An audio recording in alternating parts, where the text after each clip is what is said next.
What's up everyone, Darcblade here with a little bit of a different video here. This is more of a ranty sort of video more than anything else, in all honesty. I'm just speaking from the heart, so to speak, in regards to what's going on with the channel as well as the games we cover. Now obviously most of you know me for Monster Hunter stuff, maybe Mass Effect stuff before that, but for the most part the channel is mainly focused on Monster Hunter at the moment. And for the most part it's been nothing but great for the channel, in all honesty. Becoming part of the Monster Hunter community has been a boon, and it's been great being part of this community that has thrived since the release of Monster Hunter World. But there are a few aspects, especially from a content creator point of view, that are concerning me in regards to Monster Hunter. Now obviously this year we had the release of Monster Hunter Rise, as well as Monster Hunter Stories 2 Wings of Ruin. And at the time of the release, especially of Monster Hunter Rise, I assumed that the Monster Hunter audience would be as interested in Monster Hunter Rise content as they were Monster Hunter World and Iceborne content. But the numbers show I was clearly wrong in that sense. The viewership on the Rise videos has been very subpar, shall we say. And I've been questioning to why this is. Is it because Capcom decided to release it only for Switch? Is it because they decided to split their resources? As in, some of them are working on Monster Hunter Rise, some of them are working on Stories 2, some of them are working on the PC release of Monster Hunter Rise, and then they also have the Netflix show that's coming up in August as well.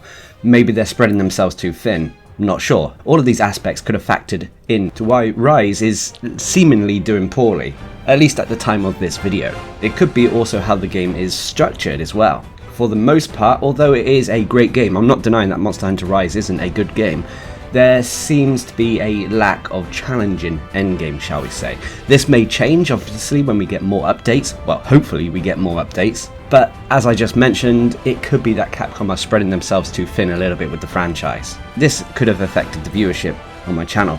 But there are, of course, some aspects that are my fault, that I am to blame for. And that is, in my opinion, I took too long preparing myself and prepping myself for the videos. I made sure I was completely comfortable with the mechanics, had pretty much the majority of the armors and weapons before I started making build videos and guides, which, to be honest, I shouldn't have done that. When it comes to video production, I tend to make sure I've got 100% accuracy in terms of the information I am providing to you.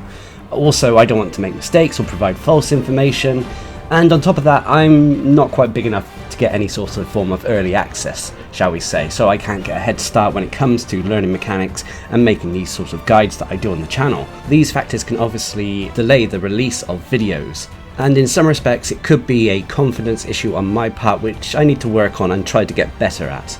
On top of that, there were a few aspects going on in my real life that kind of also delayed the production of videos, which could have affected the low viewership, but regardless, some of these numbers are on me. Now some of you out there know that I took the plunge into doing content creation pretty much full time. It was a gamble, but thanks to Monster Hunter World it was doable. But with the current numbers as they are, let's just say I'm getting a little bit concerned, which is one reason I'm making this video, not only to rant, but to ask for your opinion. Now the Monster Hunter franchise isn't the only game I play. For example, I'm heavily invested in the Genshin Impact series as well. So my question is, should I start covering other games and adding them to the channel? Would that be something you would be interested in? Genshin Impact, for example, Monster Hunter Stories 2, I hadn't really even considered doing content on that, but I'm enjoying the game so much, it might be something I can consider doing.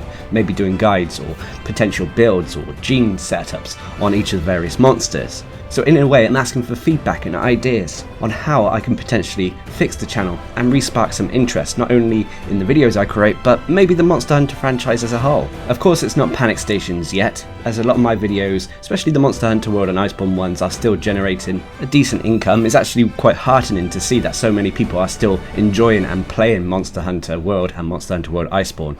In some respects, actually, when you think of it, if you go to look at the Twitch viewership, you can see that there is still clearly a big love for Monster Hunter World Iceborne. The viewership of Iceborne normally surpasses Monster Hunter Rise quite substantially, and although Monster Hunter Stories 2 is kind of new, so it has a little bit of an advantage, Iceborne in a couple of months could be keeping up with Stories 2 as well. But like I said, it's not panic stations yet.